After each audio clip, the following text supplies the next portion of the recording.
We are going to be talking about the signature song of this album. So it's called EL-Lea-Eye-Em. I've got to mention as well, each word has a different meaning and there's dashes in between. So I think to start off, we need to explain the meaning of just the title. Sure. Right. First of all, the language that this title is in, EL-Lea-Eye-Em, it's angelic language. What do you mean by angelic language? It's what the angels speak. Okay. And what the angels speak is very similar to English. Not entirely, but it's very similar. Which is why English is the language of the planet Earth. It's the main language. The French might disagree, but I'm sorry, it's English, which is Shakespearean plays were written in English. So the first word is L, and L represents the power of God and God's will and God's power. L. I think actually L is in the Arabic language. I think L means power as well. If I'm not mistaken. I think it does. I'm not sure. I couldn't tell you. I don't know. I'm not sure. The next word, Lee. Lee stands for love. Then we have, that's God's love, which is a very, very important power. Then we have I, which is wisdom. And if you balance all of those powers and master all those powers during your time on Earth, during your incarnations on Earth, you will achieve M, which stands for victory. And victory represents the ascension. It means you've passed your PhD in life on Earth. You've learned everything that you need to know. And you are now eligible to return back to your true home, your true spiritual home, in heaven, as we might call it, and call it lots of different things, but heaven is probably one that's probably the best and most easily understood. And when Jesus was crucified on the cross and he went back to heaven, he ascended to heaven. And that's what our aim is. The only difference between us and Jesus is that he paid off or balanced 100% of his karma, whereas now we only have to balance 51%. The song, I've noticed as well, is separated into almost sections, which is clever as to, because obviously the meaning of the song has different connotations. So we've got the first verse that means power, if you wanted to go through this one. Sure. So, behind your heart, arrayed in blue, is the God flame that gives power to you. When we are love, when we are wise, unlimited power flows down from above. Let's now restore more power draw by living light in the right of the law. So for me, what stands out is the law. What would you like to go through in terms of this verse? Well, basically all that's really saying is act righteously, behave righteously, and all things will come to you. That's all it's saying. It's very, very simple when you actually analyse it. But the idea of drawing down more power is an interesting one. What we really mean by power is light. Light is the basic construct of the universe. Everything is made of light. That might sound a bit weird to people, but it is actually light, is the component from which everything is made. So when you act righteously, in other words, when you follow God's laws and when you don't break them, you will draw down more light into your being and you will become more powerful. Now, a good example of this is when Jesus walked the earth, his vibration or his quotient of light, is another way of putting it, was about 50 times greater than the average person that was living at that time. And this power that he had, this drawdown of light, enabled him to perform these miracles. Mm. And is that like the same as you were saying about the energy, the frequency? Is that what the light is? Vibration, yeah. So the more light energy that you have within your being, the higher your vibration is. Mm. And the great law of vibration is one of the 7 core laws. It's a very important one. You do mention these 7 laws in your Yeah, your next verse. So the next verse is under the love section. So we've got, next to the blue, gilded in pink, is the love flame gracing all that we think. Goes on, love is our core, love makes us more. Love is the heart of the 7 great laws. God is love. Everything that God created, including the human race, is created out of God's love. And God loves his creation. And if somebody tries to destroy that creation, there will be consequences. That's the law of karma. So the law of karma came in really as a protection to stop some being that goes completely out of control and turns entirely to the dark side, trying to destroy God's creation, which is what happened with the fall of the angels, with Lucifer, who was the archangel on the wisdom ray. And he decided that he didn't like the idea that human beings had a higher rank in the hierarchy than the archangels, who were the teachers of mankind. He resented the fact. In his pride, which is the worst sin of all, he decided that God had made a mistake by creating human beings in a higher rank than himself, who was and Lucifer was an ascended master. So he rebelled. Okay. And Archangel Michael came along and stopped that. So what would it mean to the everyday person, love is the heart of the 7 great laws? Did you want to just briefly touch upon that at all? Well, everything that is created, or everything that can be created, has to be created out of love, as a pure love, if it is to be sustained. So you can't. Let's take a modern day example. Let's take a government that's in power, and they come up with a policy which they tell the people, this is a great thing. This is going to work. This is going to boost the economy up. We're all going to have the abundant life, and it's all going to be wonderful. If that policy is not been created out of pure love, in other words, it has the intent to do good and nothing else, then it will fail. It will fail. As most of the policies that seem to be coming out of government are doing at this present time. That's really what I mean by that. But, anything that is not wholly righteous, that's another way of explaining it, wholly righteous will at some point deconstruct itself. Okay. Last, then we've got the wisdom verse. So God, yellow, fire, the wisdom flame. It's all about truth. It's not about brains. Right. So really what I'm saying here is there is a distinction between what is real and what is part of the human intellect and really the human ego, which could be connected to that as well. So really, it doesn't matter how clever you are, whether your IQ is 6,000 or whatever it is, doesn't matter. What matters is you can only be a wise person, you can only win on the wisdom front if you follow the truth. Okay. That's what it means. And then the next one. So what it really means in terms of empowering people is saying, no matter how humble you are, you don't have to be, you don't have to be Einstein in order to be successful, to ascend. That's not important at all. It's how you live your life, how you treat other people. Do you live your life in accordance with God's laws? Or, to give you a good example, how Jesus lived his life, which was the example he wanted us to follow. That's what matters. Doesn't matter how clever you are.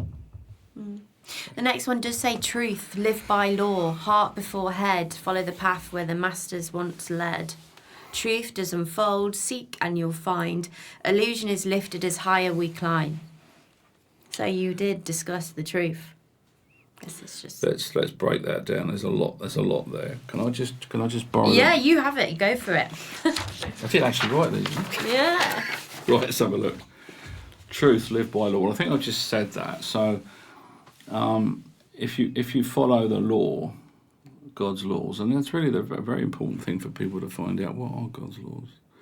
How can they find out? One of the masters actually said, the greatest sin is not knowing God's laws.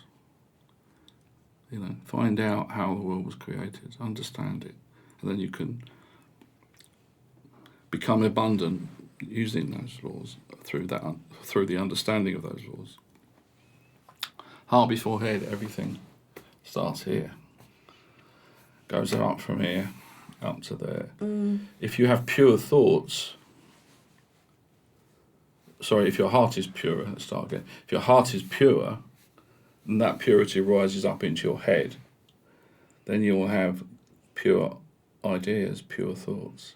That will then turn into pure actions and deeds, which means you'll be living your life in accordance with God's laws and treating people in the way that they want to be treated, you know, so that everything, but it all begins here. That's really all I'm saying. Truth does unfold. You can't possibly know everything from day one. You can't. We come here to the schoolroom of earth to learn what the truth is. We might have within us, you know, a very good idea about what is right and wrong, and I think all human beings know when they're doing wrong. Knowing what we are doing right in its entirety is something that we learn. But you know, if you seek and you'll find, if you do your research, I mean, we have an internet, we have AI now. It's possible. We can find out things very quickly. The facilities there. When I was in my 20s, I didn't have this access. Technology. You know, I'd had to do it the old way. Illusion is lifted as high we climb. I want to give you an example here. This is if you imagine a skyscraper, imagine a building with 330 floors, okay, and imagine that each floor represents a step on the staircase of enlightenment. So as you go up to each floor, your vibration increases. The more amount of light you have improves, okay.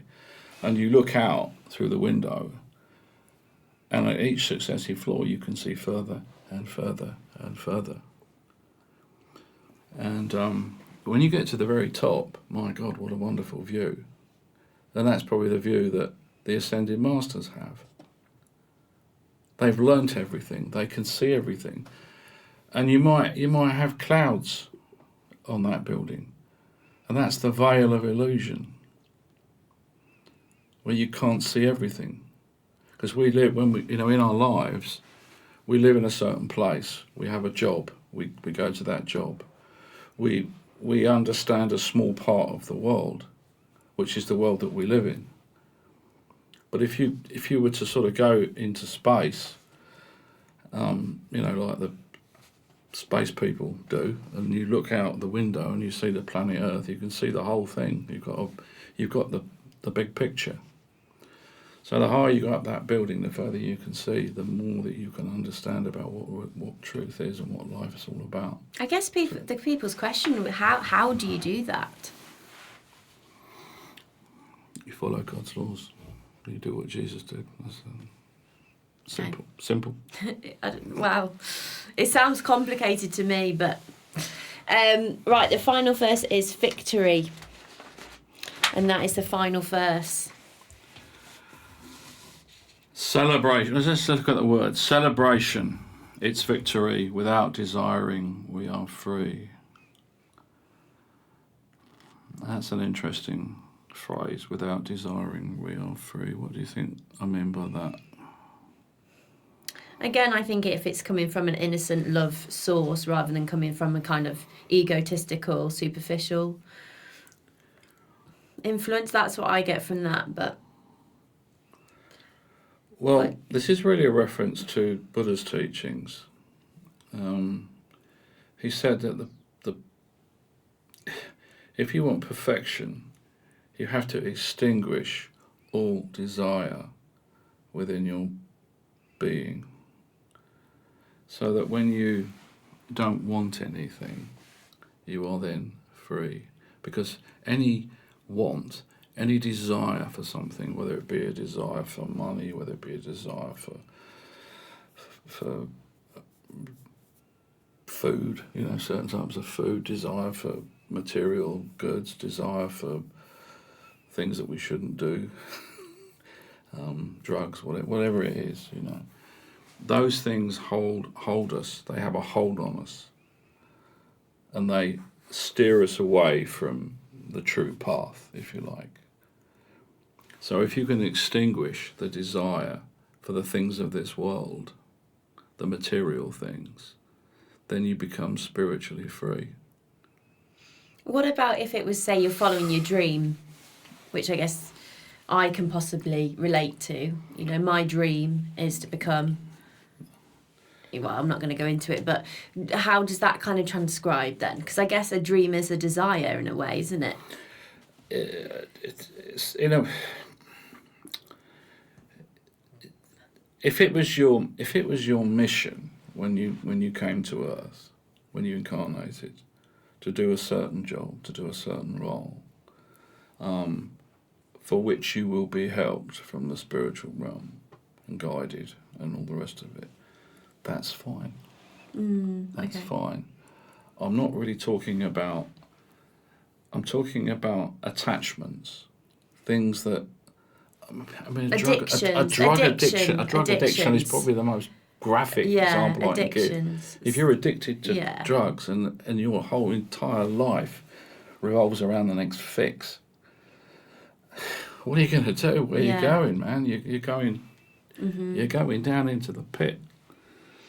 So that's really what I mean by that. There's a distinction there. But if you're following your path, following your divine plan, as they call it upstairs, then that's fine. Okay. And if you, in the process of following your divine plan, you then follow God's laws as well, then you'll get there. You'll be successful. Absolutely guaranteed. Unless there's something along the way in your history that is going to take you off that path. That might say, well, we're going to give this lady a tremendous amount of success for achieving what she wants to do, because she needs to learn that success is not everything.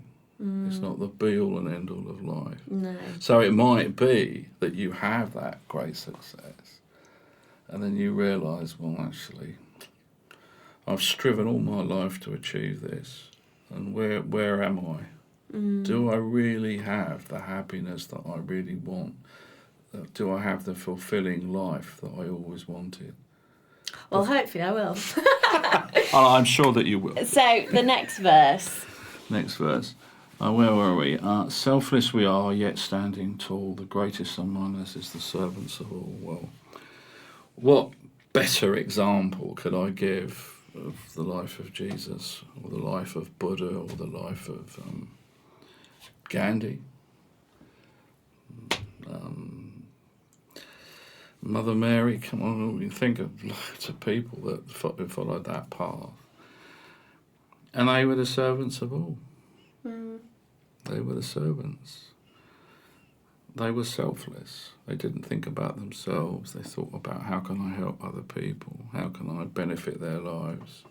And in doing so, they raised themselves up in spiritual terms, not in terms of ego or in terms of intellect, but in spiritual terms. They raised them. They filled themselves with more and more light by helping others.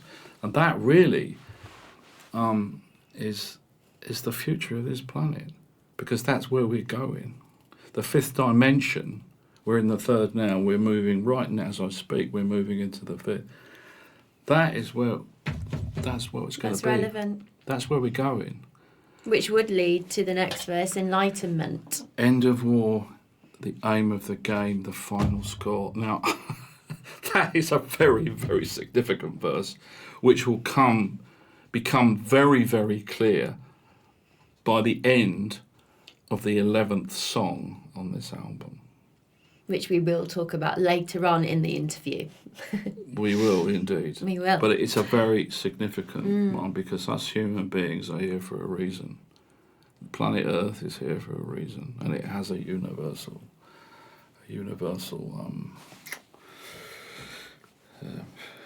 destiny. We have a universal destiny as human beings to help the universe, and that will become clear in the last song of the album. Now, there's one thing I would like to say about this song. There is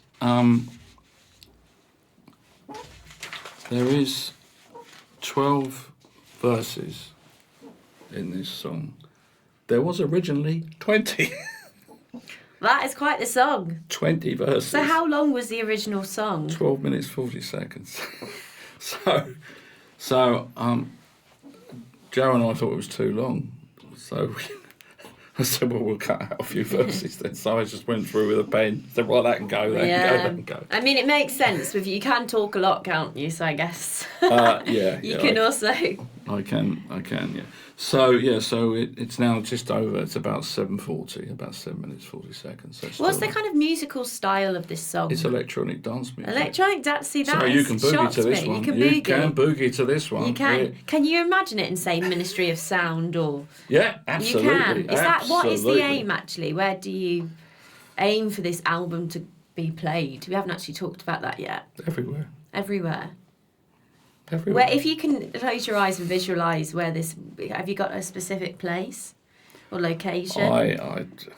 No. All I will say, all I would say is I would like it to be heard by as many people as possible. Mm. The album covers many, many genres, all of which I think most people would find appealing. There are some people who might say, well, we're not in this. Your messages don't resonate with me. Well, that's fine. But hopefully the music will. If you don't like the words, maybe you like the music, because we've tried to make the music as nice as possible. We should mention as well that you are a drummer and your music is played on this album as well, isn't it? Which is really interesting. Well, I do the drumming, yeah. That's impressive. I don't actually do the drumming on this though, because it's just a pulse. It's just a beat. Pulse. Boom, boom, right. Boom. So it's the electronic dance thing. It's a pulse. Nice. So. Well, hopefully it will be played. In I do actually do some talking. Nightclub. We missed that out. Yeah.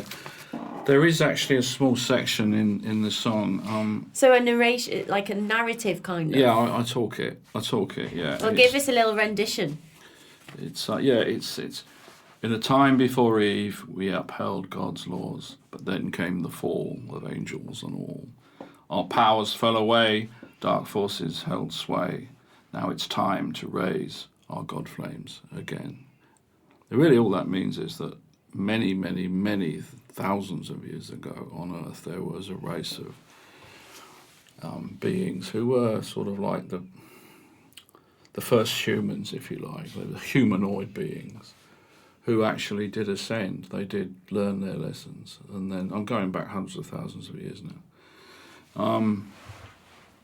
And the angel fall was about 500,000 years ago. So, yeah. What do you mean by angel fall? Lucifer, the rebellion in heaven, when he said, I don't like this idea of humans having a higher rank than me. But we are God's sons and daughters, are we not? It's very clear in the Bible. I didn't say it, it's in the Bible. So there we are. There we are. Well, it sounds like an amazing song, and hopefully people will love it. I'm sure they will. Thank you, Kim. My pleasure.